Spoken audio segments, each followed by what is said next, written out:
The views and opinions expressed in the following program do not necessarily reflect those of this station and/or Confederation College.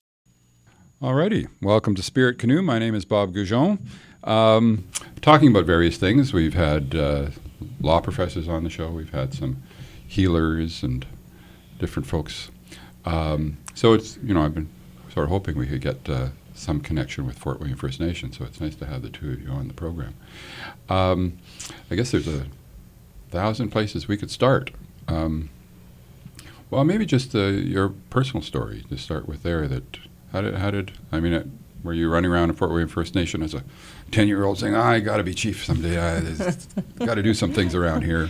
Got to make things happen. How did that work for you? No, yeah. No. Yeah,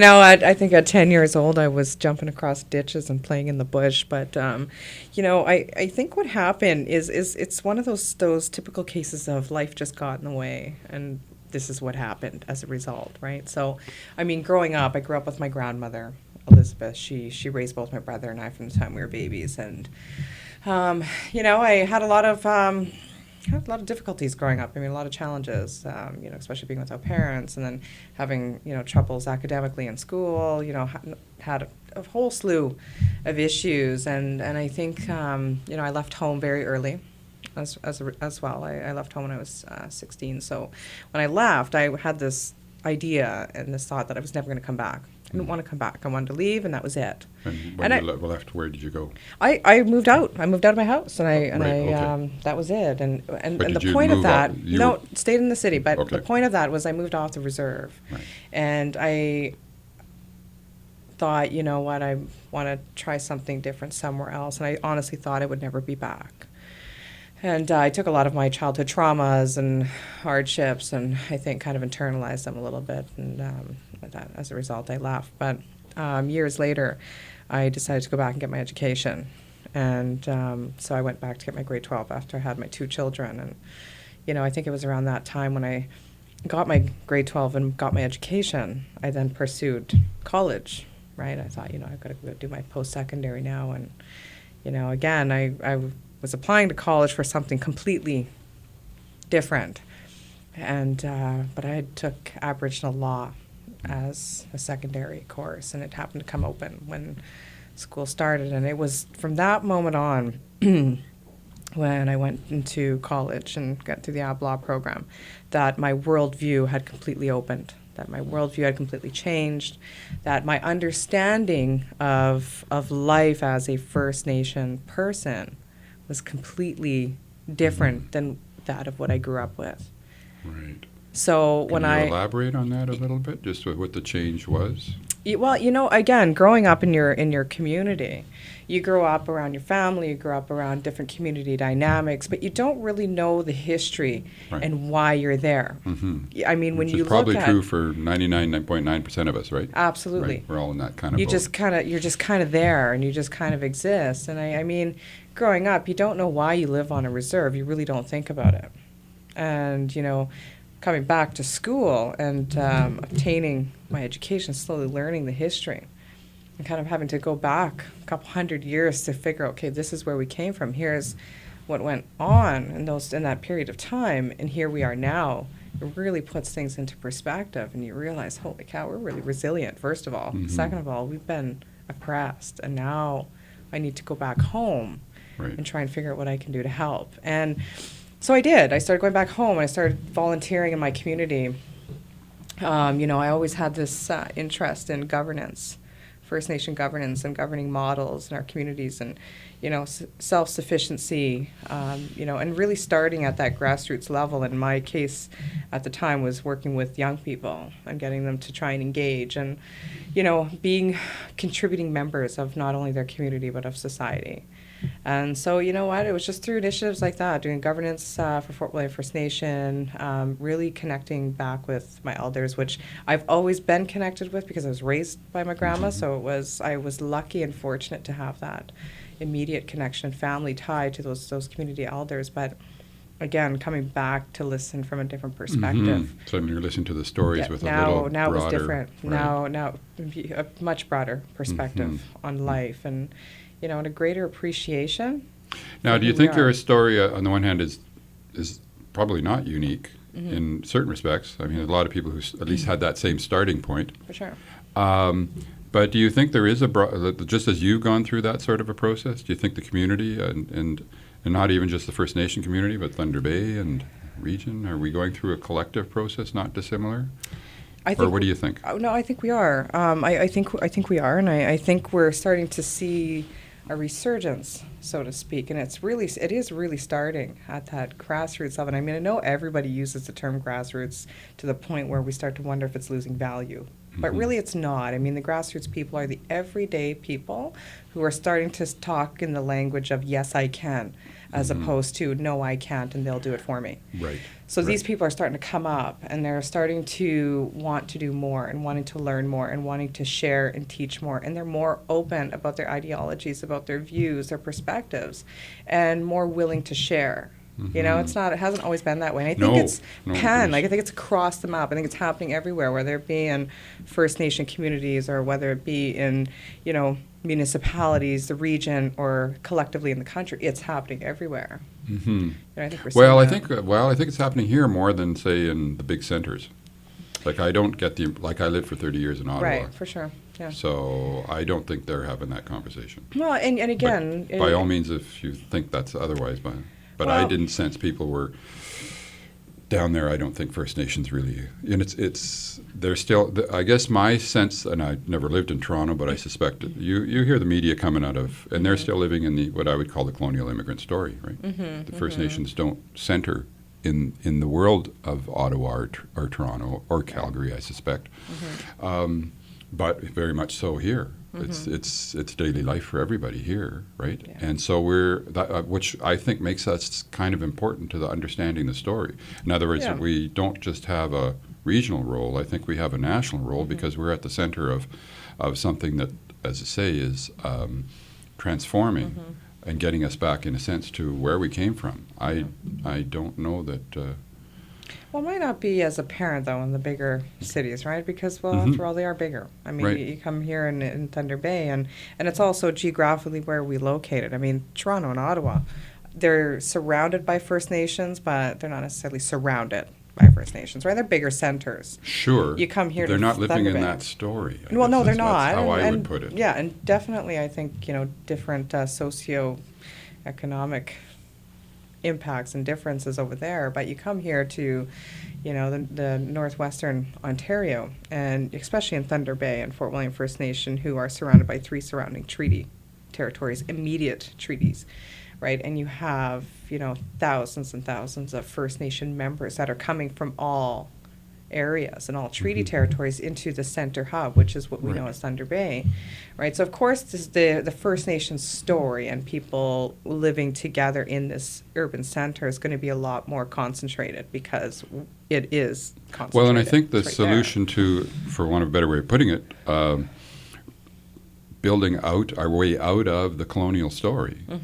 We're the people who are going to do it. Because they're not trying to do it in Ottawa or Toronto, because it's just not, they're not even living in the idea of doing that. Well, it's not, the experience isn't there, right? I mean, No. if anything that's going No. to be discussed First Nation and, in those cities is most likely going to be from a bureaucratic perspective. exactly. Up here, we're talking about it from experience. We're That's right. talking about it Exactly. from the fact that we walk out our door every day, and this is the life we live, and these are But the just people like we as know. you said with your own story, you came back home with it, Right. okay, I now have to do something. That's right. I have to engage the community, I have to engage my institutions, and so on. Yeah. And that's why it seems to me it's those of us up here Yeah. who are immediately engaged in this process of Right. resurgence. We're actually more likely to be the leaders of this resurgence than the followers, Yeah. even though the folks in Ottawa and Toronto think they're the ones in charge.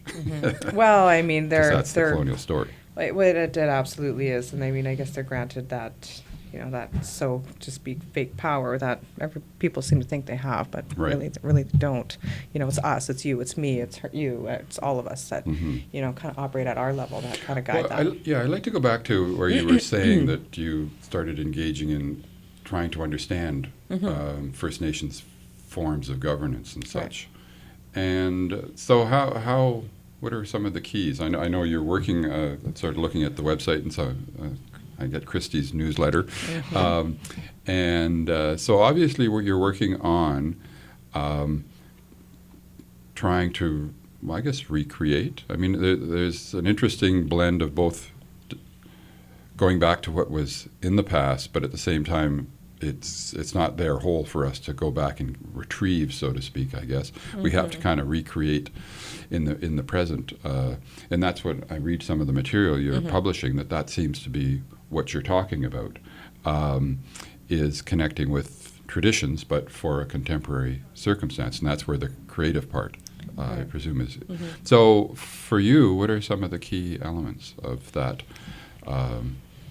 resurgence of Indigenous governance? I mean, as you're obviously in the middle of it as a chief, but you're dealing with, if you like, all the modern economic issues and political issues and the institutions that are here.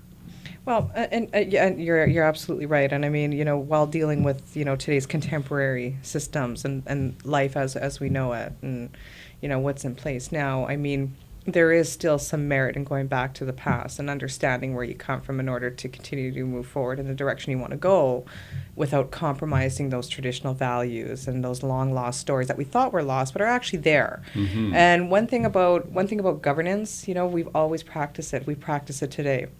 And governance isn't just confined to policy and policy directives. Governance is how we interact as a community, how we lead one another, how we contribute. Everybody has a role, everybody has a responsibility, and that's the bigger system of governance. You can break that machinery down a little bit and you can go into these specific areas such as leadership development in your community. You talk about your elders and the stories. How does that play a role? Talk about laws. Well, What are the laws? Let's take them then. Let's say the elders. So what would you be doing, an everyday sort of monthly basis, the activities that you'd be engaging culturally or otherwise that typically you're not going to find if you leave the reserve, or the activities that actually allow you to do that? Well, and I guess if we were to talk informal. about elders, well, and it is very informal, and I think it's informal in today's standards and in that language, where it's everyday life again on the reserve as we know it, right? So, I mean, if you talk about your elders, generally speaking, they can sit in a circle and we could talk for hours and days. You'll kind of draw the teachings from that and the lessons from that. And that becomes your guiding tool of what helps you dictate the next moves within your community, and it predicts what you're going to do next and how you're going to develop a bigger structure, or how you're going to develop policy or plans or a vision for your community. It all stems from those discussions that you have one-on-one with either your elders, your young people, your women. That's where it stems from. And again, that's all part of governance and governing your community. So, I think there's a uniqueness in that. I think it's... Now, is this important then, say, if we start talking about Aboriginally controlled education, which is, I guess, in one sense, that's an informal form of education, right? Well, for sure. What you're describing. Yeah, so one of the issues that has been on public agenda for a little while is getting control of that First relationship, Nation control right? over First of that Nation relationship. education. Yeah, for sure. So how is that at this point? What's your assessment? Well, what are some of the issues for you? Well, there's challenges and there's things that can be done. When it comes to First Nation control over First Nation education, this has been happening since the 70s, at least, where they've been talking about, Indian control over Indian education. There's been documents, there's been papers written on it. Every level of government, I think, has examined it, and it's now we're at that point, okay, now is the time to stop re-examining over and over and spending all this money. Let's really figure out what we're going to do to enhance the level of education for all of our First Nation communities, provide them the tools and the infrastructure to be able to do that. That's not happening. And if you look at the most recent bill, that was, very close to being tabled and passed. You look at that, there was nothing really attached to it other than words, and that, First Nation control over First Nation education. What does that mean? $1.9 billion you're putting towards education. Well, there's nothing there that tells me that it's in fact going to go towards on-reserve schools for children who live in remote communities. The infrastructure alone would cost over $1.9 billion across Canada, right? So the devil's always in the details. So those 5 conditions that were outlined in there, to some may be feasible. And again, each community is different. Every community is different in the sense that every community is at a different point, different capacity, whether it's wealth versus poverty, whether it's, economically they don't have the same resources other communities do. And the reason I say that is because some communities may feel, and there were communities who were on board with the new education bill because they knew that they can handle it. Now, whether, again, they're at a different point in their community, it's up to them. But I think the way we were looking at it, at least myself anyways, was, yeah, Fort William First Nation has, the resources and the ability, but we also have the luxury of living close to an urban center. And I mean, it may not be that much of a luxury, but it is essentially an advantage, right? To have, accessibility to education, healthcare. Right. It's all right there. Right. There's communities who don't have that, right? So we have to think about them. And what's good for the goose is good for the gander doesn't exactly work in these instances. Right. So First Nation control over First Nation education is going to be community by community, and I think what they're going to have to do, and there's a lot of lobbying efforts that are going to have to be put in place to get the proper tools and infrastructure to be able to build those schools. Are we back to the issue of governance? And what I'm thinking of there is the relationship to the federal government, and the fact that that's always where you have to go to some extent. Or how much do you have to? Okay. Well, and again, it's all dependent on your community. Right. How much do you want to go to the government? And I mean, when you look at the desires versus the needs, I mean, of course, in most cases we do have to go back to the government for a lot of our funding. That's been in place. I mean, because it's not something you just take away in a day and just sustain, not. right? No.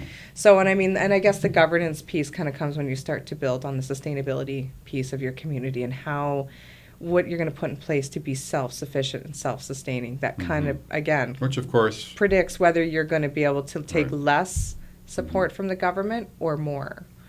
Right? So, I mean, it's a love-hate relationship. Actually, it's not a good relationship at all. Especially since the original colonial policy was to undermine that degree of independence. Oh, it absolutely. Well, it was to completely annihilate. Yes. Independence. So, in a sense, because originally, of course, all these communities were self-sufficient. Well, they were. They were self-sufficient. So there was a systematic effort to make them non-self-sufficient and dependent on a regime of governance that was invented in 1867, after which this college is named. At any rate, and that's what we're attempting, in some sense, to undo. Yeah.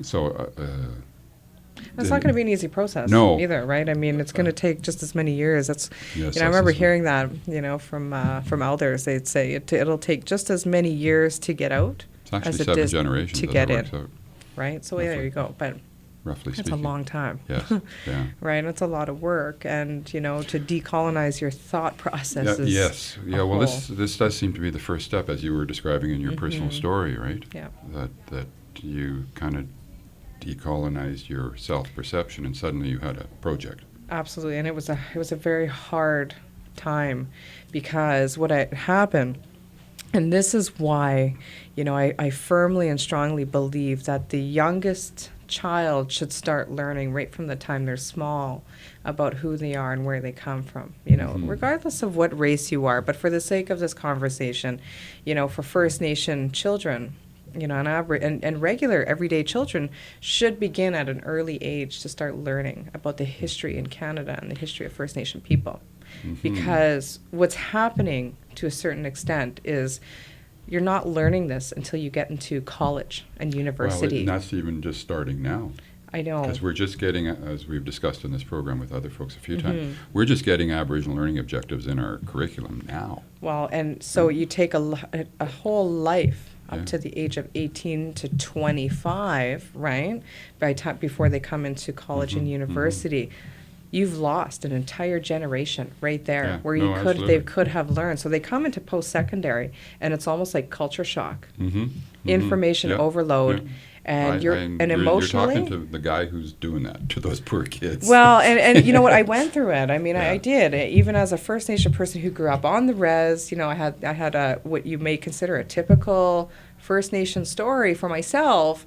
I came back to school, and again, a part of the whole worldview and it being my eyes being completely open to my own people was I had to go through a lot of emotional breakdown to do that, and I had to and I guess decolonize my thinking really is what I did, but it was a very hard exercise because for 2 years I was extremely angry. Right. Sure. I got really Sure. mad Yeah. because when I was when I'm reading and and I start asking more questions of our elders, whether it be from my community or far north or any community about residential school, and I'm hearing of what was happening to them at the time, like, who would do this? Who would do this to kids, right? And then you look at the 60 Scoop, then you look at Right. child welfare. Right.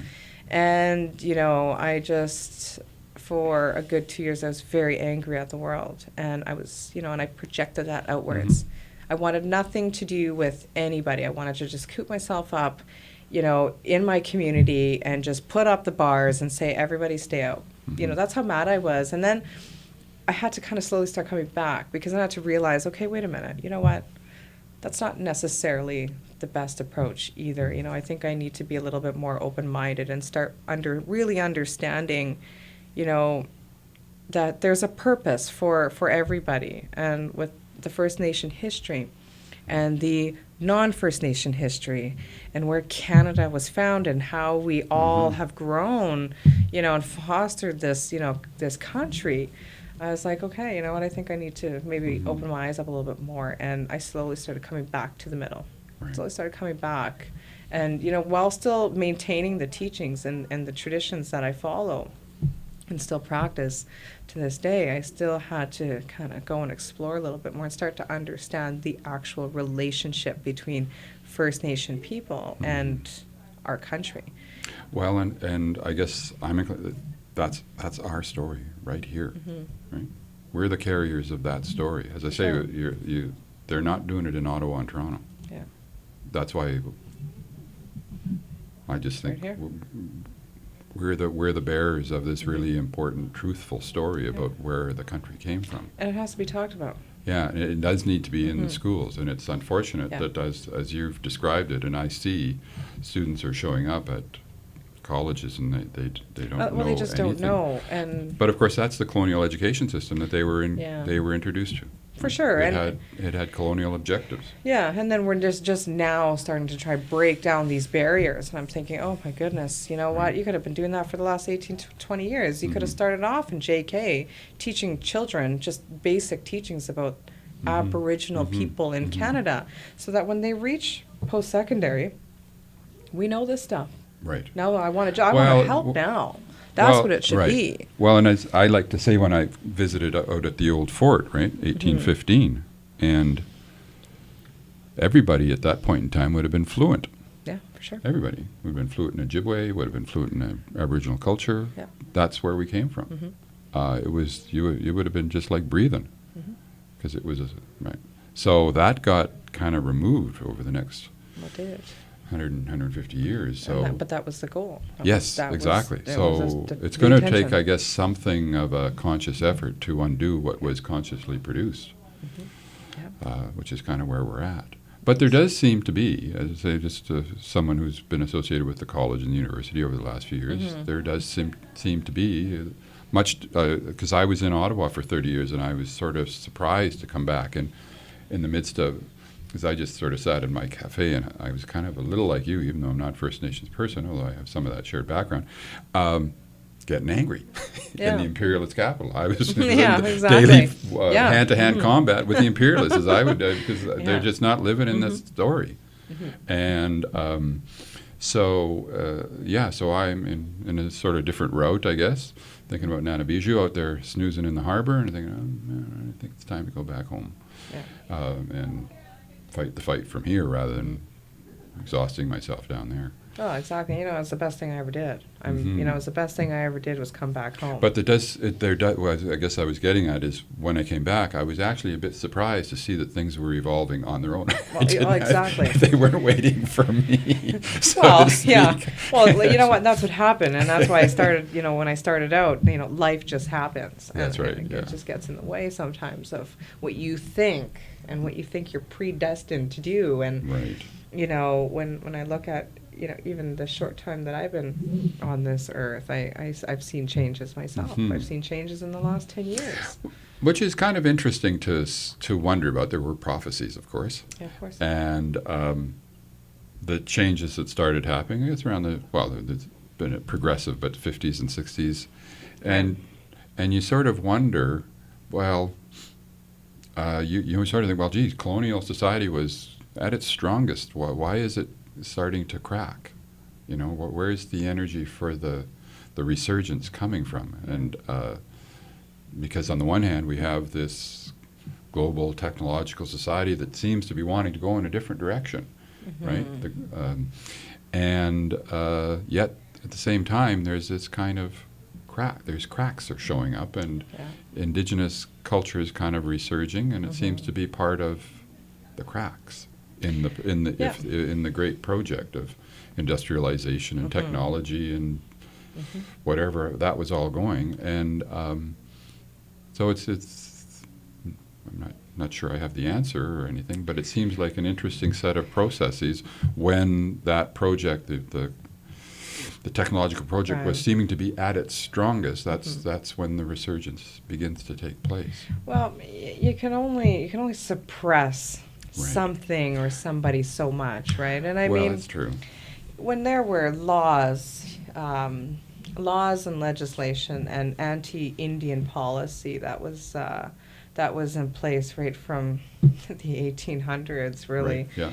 But when that stuff, when those types of documents and legislative processes were in place, they were there to eradicate what we know as Indians, right? That was the whole purpose of those policies. And I mean, over the course of generations and years, you know, you go through the movements in the early 1900s, and then you go through the movement in the 40s and 50s, and the 60s really beefed up into the early 70s. You know, for instance, white paper policy, stuff like that, right? You know, these kind of things have started to happen. Those slowly start to reawaken those nations and those long-standing fights that a lot of our ancestors were kept from being able to do for so long. And these little bit of rights they kept regaining a little bit at a time, and a little bit at a time, I think. And I think now that we come on to 2014, we're not as oppressed, like we're not forcefully oppressed as we were, say, in 1950, 40, 30, and so on and so on. You know, we've come a long way. You can actually hire a lawyer if you want. What's that? You can actually hire a lawyer. Yeah, you can actually, you're legally allowed to hire a lawyer now as a First Nation, which is sad that we couldn't do that before, but, you know, so it is. It's terrible. But, I mean, we've come a long way, and I mean, we focus, and we can continue to focus on all these atrocities, and I think we need to keep those in our mind. I think we need to always remember those. But we do need to look at the resilience in our nations. At the time of D.C. Scott, and when he wanted to eradicate the Indian out of the Indian child, you know, completely blew up. Didn't work. Right. You know, look at us now. Well, of course, the expectation in 1900 was Indigenous peoples were going to be extinct. Well, they were. That was it. You know, when you look at the push, Indian Act, of course, that was that's what they did. Yeah, right. And it was you know, acts of genocide is what it was. But I mean, you know, we overcame that. And although the act's still there. Now, well, it is. Now, which kind of gets to some of the specifics that you're dealing with. I was reading about, for example, the sorry, get my terminology here. Citizens Code versus band membership code. Oh, right? yeah. So which is kind of the context of the Indian Act, right? Well, like the band membership code flows from the. If I got that correct. No. So okay. So sorry, you explain it. Yeah, absolutely. Yeah, in the big grand scheme of governance, right? Because it's so massive. One little microscopic portion is your laws and your lawmaking authorities for your community, and you know you have whether you call it a citizenship code or law or a membership code or law. It really boils down to terminology, but essentially what it is it's your own custom law Oh, okay. for your Right. community. That's what I took to be the citizenship code. Right. Well, yeah, and that's what that would be. And it's right now in our community, we're currently working on reviewing and revising that document because back in the day, one thing that Indian Affairs, INAC or ANSI as it's called now, one of their goals was this whole push and surge in governance. And they were walking around pretty well community to community, knocking on doors saying, here's a membership code, take it and go and, here's a little bit of money, go get it ratified and start getting yourselves your own, start identifying your own membership. And at the time in the early 80s or late 80s, our communities were like, what?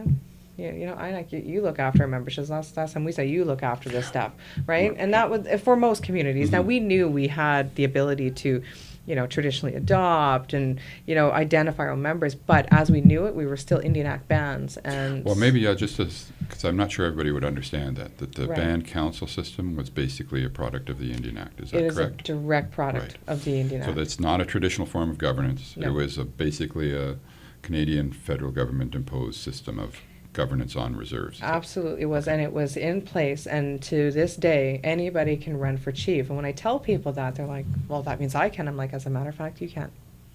They're like, "Well, why? I thought wouldn't you have to be a member, or at least a First Nation to run for chief?" Well, no, you don't, because back in the day when the Indian Act was implemented, it was implemented for the very reason that they thought and technically in their minds knew that Indians couldn't manage themselves. Indians couldn't run a community because we were all savages at the Right. time and completely uncivilized. And that's how they looked at us, and that's how they deemed us. So therefore, the Indian agent could run for chief.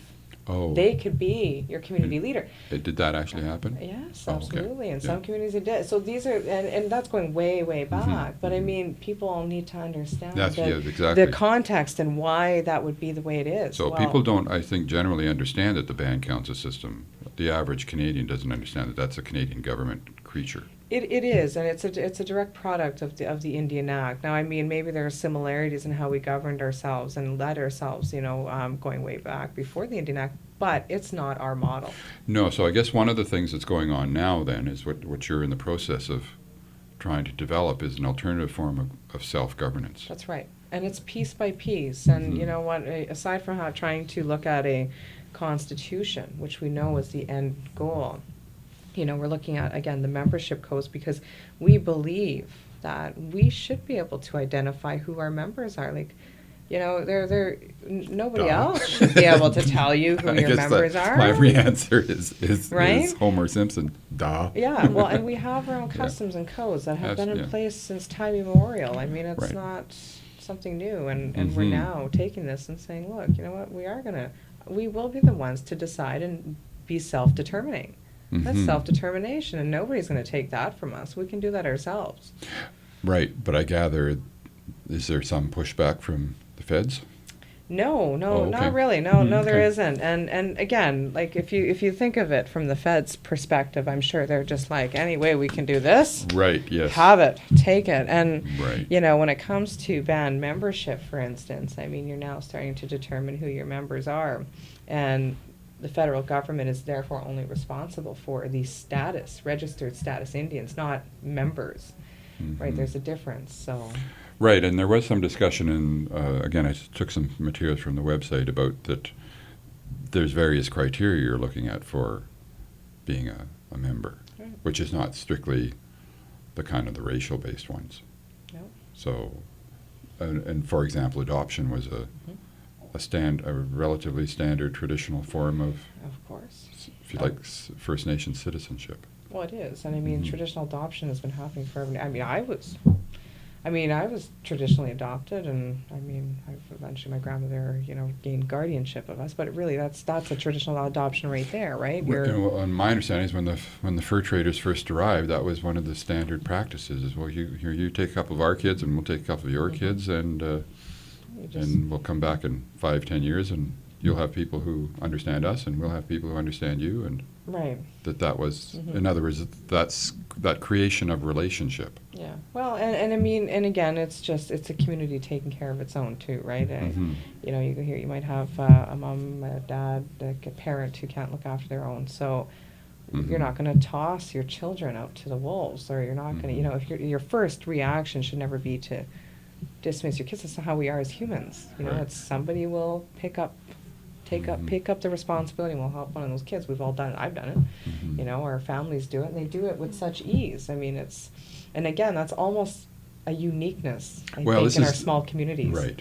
Well, this is it. I mean, this is again where the values are coming from the community, is the kind of the example, if you like, of the grassroots values that. And they are, and that should speak to leadership and not the other way around. Right, and you know, I look at those those values that we do have in our communities, and I can honestly say, from just from having my time off reserve and living in different environments, that's not typical.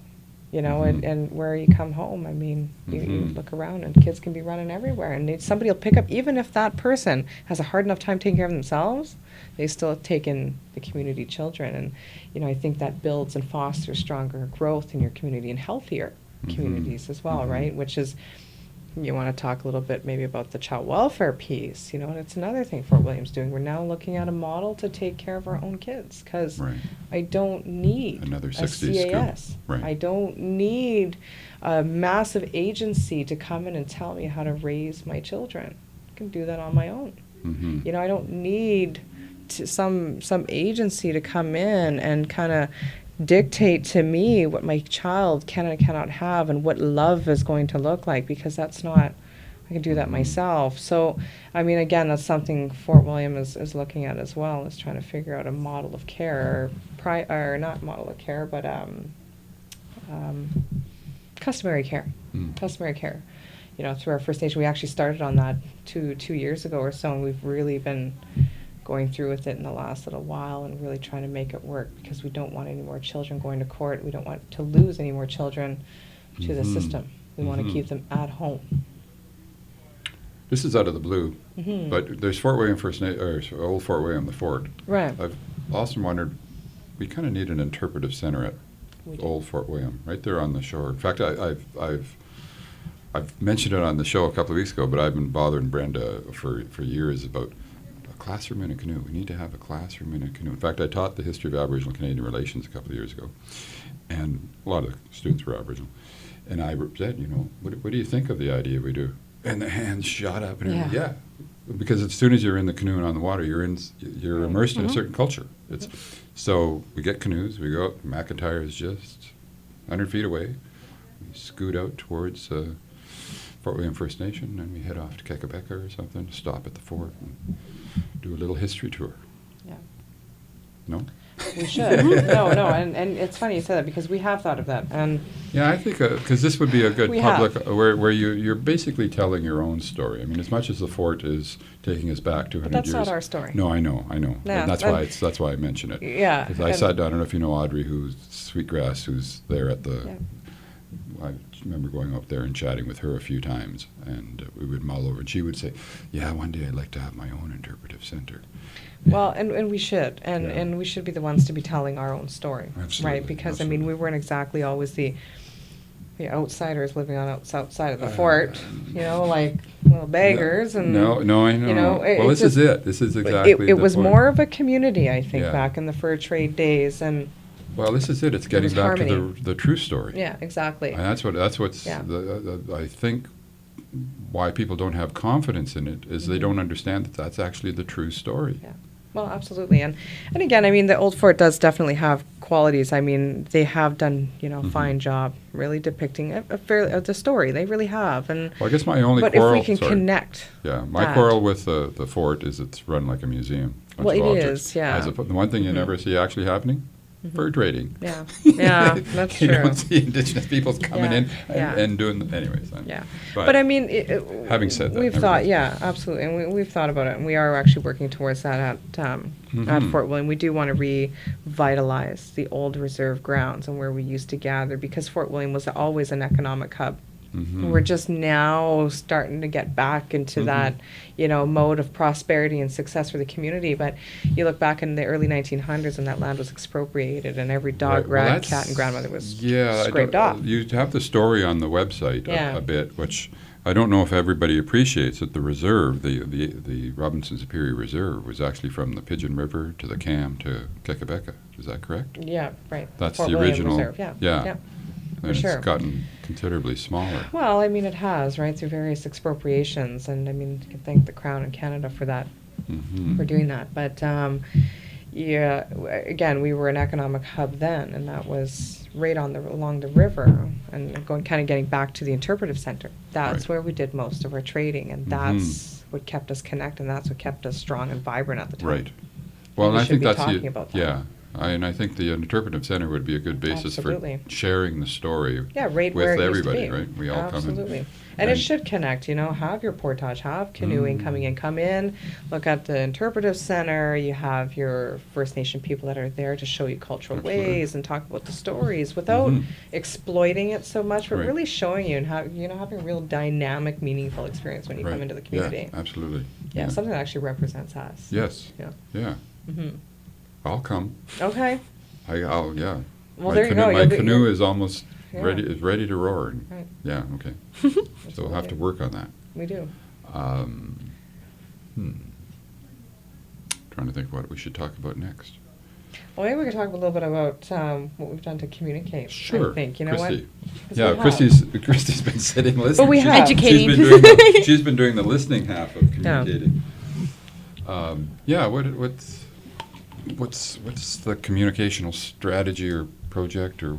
Well, we're currently working, that's on the list of things, developing our very own communication strategy. But really, it's just about, I feel, in my I Live Off Reserve, is just engaging all of our membership. So that's off reserve, on Right. reserve, making sure that they know what's happening at the First Nation. Right. So how many people are just a rough, are off reserve? Off reserve, I think we have approximately, I'm trying to think, I think this would be for the over 18, like for male, Right, it's about right. 1650. Right.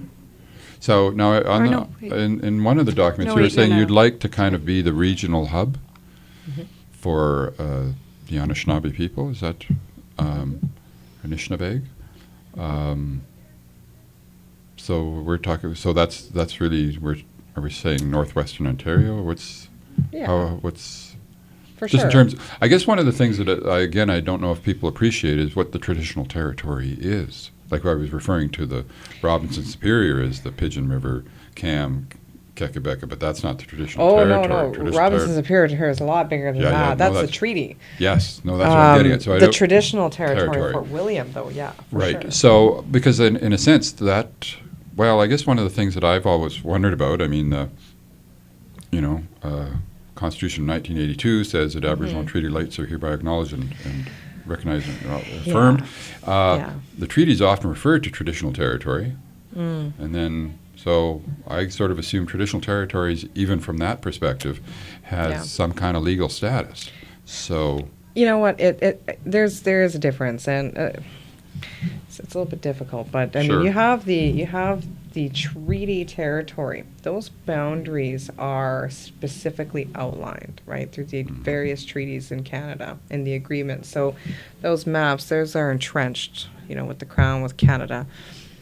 The traditional territories that we have, those should be community discussions and dialogues between nation to nation, because those borders are unmarked borders. Right. What the traditional territories is where we hunt, gather, harvest, migrate, stemming back from generations. And I mean, it's hard to put a map and really pinpoint where your traditional territory ends and where it starts, because we were such nomadic people. Sure, We went yeah. everywhere. yeah. Right? But I mean, for the sake of just at least trying to define it a bit, we do have, I think our traditional territory, for instance, we share some of it with Red Rock, right? So, and then the rest goes all the way down to the Pigeon River, Right. So, and goes then out to Lake- Kakabeka And out to Lake Nipigon. Lake Nipigon, and you're going out to Dog Lake, Dog River. Mhm. So that's a lot of that is our traditional traditional Tribal territory, territory. But, right. you know, where you overlap is where the community conversations between First Nations have to happen. It's that dialogue, because then you get into, you know, resource revenue sharing and so on, as you get into those types of discussions. But Right. it's, Well, yeah. we haven't talked too much about economics. I'll throw this question at you because it seems to me it's just a speculation, but the whole, as we're describing, the economic dependence on the federal government. Right. Well, the thought that comes to my mind, if the federal and provincial governments, and they claim that, you know, sovereignty for them resides with this person who lives on the other side of the ocean, they have the right to collect taxes in Canada directly. Well, if those people for whom home is somewhere else can collect direct taxes in Canada, why can't First Nations peoples collect direct taxes in their traditional territories? Now, I realize the Yeah. infrastructure for that is maybe not there right now, but as a principle. Yeah, exactly. Well, yeah, exactly. So And, and yeah, that would break the economic dependence. Oh, it definitely would, and that's where you get into the, you know, treaty equity positions, Right. right? And those discussions are actually starting to happen too. Like, and I'm seeing them. I kind of see these little, you know, gatherings that are cropping up, talking about economic independence through the treaties, and Right. you know, actually another thing that Fort William is engaged in right now, what we're doing in the Robinson Superior Treaty Territory alone, is starting to repatriate and regather and go back to the treaties with all of our all our leaders in the Robinson Superior Treaty area, and define our support for that map, for that traditional, or for that territory, and, you know, to gain economic independence through by going back to the treaties. Because if we all gather in numbers, you know, as the chiefs of, say, Robinson Superior, and we start to apply pressure on the government to say, you know what, this is our territory, and you don't come into this territory unless you speak with us. You have 3 signatories to the Robinson Superior Treaty, and Fort William is one of them. And, you know, it becomes our responsibility then to protect those borders, you know, obviously proactively and diplomatically, but, you know, the discussion needs to be had with the Crown, you know, the feds and the province. Like, we all do need to sit down, and we need to identify what our relationships, we need to redevelop that relationship, because right now the government tells us what to Right. do. They come in, they bulldoze over Right, everybody, right. and they say, Yeah. you know what, we consulted, and that's the end of Right, the day. right. But not the way, if we stick to treaty and we go back to the true borders and the true spirit, intent, and power of those treaties, which we can do, then we come back to the government and we say, you know what, this is our treaty. Right. You signed a treaty Yeah. with us, not for us. Right, You yeah. signed it with Oh, us. right, And right, by right. the way, you're the successor state. That's Right. all you are. Yes. No, We're no, still no. a nation, right? Yeah, yeah. So we need to Well, and I insert guess- that independence. Yes. Well, as I just taught my class today, those guys in 1867, they just got rip-roaring drunk and made it up. That's it. That's what happened in Charlottetown in 1864. They just got rip-roaring drunk and they just made it up. Yeah. And so the point being, they have there's no solid legal foundation for what they invented in 1867. Yeah. They just made it up and said, we're the bosses, That's right. and you're going to send all your money to us. Yeah. Well, and you know what? And And these. they did remarkably well for themselves, Oh, but I yeah. think it's time to call their bluff. Well, that's right, and repatriate our jurisdictions, Absolutely, right? yeah. And we can do that. And I'm a firm believer, and is actually, I think, one of my own philosophies on how I live my own life. But it's like, do it now and figure the details out later. And I think that, and you know that's true. It's and I really think about it. You just do it. You just do what you know is right. And going back to the treaties and what we're trying to, you know, accomplish now, you know, get your borders in line. Let's have that discussion as treaty nations. Let's really go back to and let's really honestly believe in the integrity and power of those treaties, and let's start applying that, you know, and asserting that. There's no, people will listen. Well, especially, I think you've got truth and justice on your side. I mean, the treaties is generally, I don't know all of them, but the few that, like Treaty 9, and I don't know if you're familiar with John Locke's book about Treaty 9, but there's a number, generally speaking, my impression is that Indigenous peoples or chiefs were coming to the table to protect That's right. their rights, their traditional territories, their traditional activities. But they were written up as just the opposite. Yes. So that requires an explanation. Yeah, it definitely does. So that's what I mean by saying I think truth and Justice justice is on, the side. on your side. It should The be. written version makes no sense given what people were. The idea that they would agree to give up just precisely what they were coming to protect makes Yeah. no sense. No, a cede It's and an surrender, yeah. It's an unintelligible story. Yeah, Unless, of course, you're got a self-interest in pretending it's the truth. yeah, for sure. Well, So yeah, no, exactly. anyway, there we And- go. Yeah, I think no, and there it is in a nutshell. I think we just solved the world's problems. And really, honestly, that's the treaty. The power of the treaties Yeah. are integral, and I think we start asserting that, then then we can. And again, when you talk about asserting those jurisdictions, you do it if you do it collectively, and you take the approach that this. We can prove. We don't even have to prove that we were here before that. Well, and I think the other side of it, which is what I've been fascinated by, and is that I think non-native folks up here have a better deal if they ally with First Nations in their own place where they're living than trying to do the deal that Ottawa and Toronto negotiated, 150 years ago. That seems to me if people would actually realize that they have more rights in the long run in their relationship, much as they did 200 years ago. Yeah. Because actually people up here still do. I mean, you don't have to pry very hard to hear people kind of under the breath about Ottawa and Toronto, which is the idea that the bosses are somewhere else. I mean, everybody's in It's some sense true. potentially exploited by that structure of governance. Yeah. So just as First Nations have, well, as I'm inclined to put it, there's a principle of self-government in the bush, and First Nations have that right of self-governance.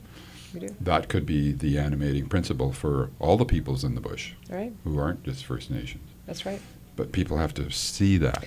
They do, And they're and- sort of still buying into the colonial story that somehow or another, well, the bosses in Yeah. Ottawa and Toronto, they're somehow or another rightfully the bosses, although if you pry below the surface, it's hard to figure out why. Yeah, exactly. Well, I mean, I'm a firm believer again on, collective effort and contribution and working together and relationship building. I mean, that's been the foundation, I think, in the last little while, since we've been kicking around anyways. Fort William has been, changing the thought, changing the way we do business, changing our image and how we communicate, right? And kind of going back to the communication strategy, with Fort William, it's about promoting a vibrant and successful community. It's about highlighting the potential that we already do have and the potential we're taking advantage of and the long-term potential, which, translate into community wealth and prosperity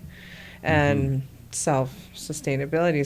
So the overall communication of the First Nation, becomes very integral because now you're getting, not only are you delivering and sending the message out, you're getting people coming back, and they're wanting to engage. They're wanting to be like, hey, you know what? What's going on at home?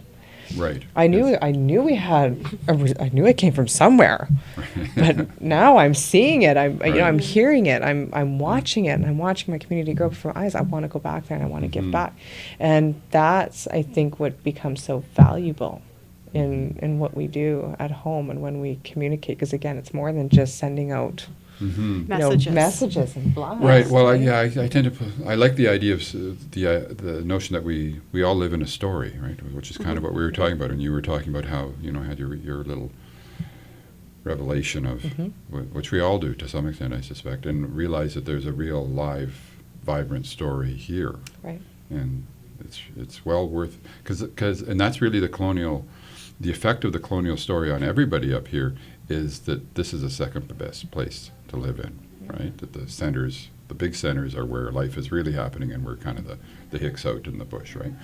And but it's really, really quite the contrary. You know what? Thunder Bay and Fort William First Nation, this is the center of the universe. And the luxury we have, I think, when we can walk outside and hear a bird sing. I can hear a child playing 2 blocks down the road. Right. I can smell fresh air. Mm-hmm. You don't get much better than that. Yeah. You really don't. And I'm biased because I Sure, live yeah. here. Yeah, But I can say it because I love it. As I say, I spent 30 Right? years in So- Ottawa, and You know, every morning I have a conversation with the deer. Exactly, you know, and you I'm can hear biking. leaves on a tree, you know Yeah, you're in a yeah, good yeah. spot. Well, the other way I often describe it down there is here, and just pick up the media and newspapers or whatever. It's very clear everybody understands that they're immersed in geography, and I mean physical, the natural world, right? Sure. Mother Earth. People in Ottawa, or I assume the same in Toronto, which is even bigger. There's the geography of the buildings. They're all stacked up. It is, right, and yeah. it's in a very, very artificial. We still have a real vibrant sense of that we're in a natural environment, and Well, we we're are to some connected. extent Yeah. the keepers of that story. We are. And there you go. So that interpretive center. I know, and I'm that's canoeing already. I'm I'm on the paddling canoe up with you. the Yeah. McIntyre, and I'm scooting around toward. Yeah. Okay. well, we're on that canoe with you, and Okay. I think that we need to kind of connect back and always be connected with our Well, it'd be roots. nice to Always connect sharing. that with the college, or with the education, because Absolutely. that's I think a solid basis of Yeah, the education part, right? education is filling important. that gap that we were Yeah. saying that is unfortunately still to some extent there. It is, and I think we need to educate more, and I think through an interpretive center we can tell the true and the real story, Mhm. because Unfiltered by exactly, Other interests, and other yeah, interests. other noise. But I mean, really, we could tell the true story and share that with people who genuinely want to know, because we're more than just a tax burden on Canada, That's- and we're absolutely. more than just, Right. you know, a couple of Indians on this continent. Like that's, but and I don't like saying that because I don't like that word. But Mhm. you Neither know, do you. but unfortunately, some Mhm. people still, I think, Mhm. see us that way. And you know, there is so much more to us and our history, and you know, than us today Mhm. that I think people understand or know about. And I think that's where it does become our responsibility as First Nation, as Anishinaabe people, to tell that story Mhm. and tell it the way it should be told, right? And you know, and share with people.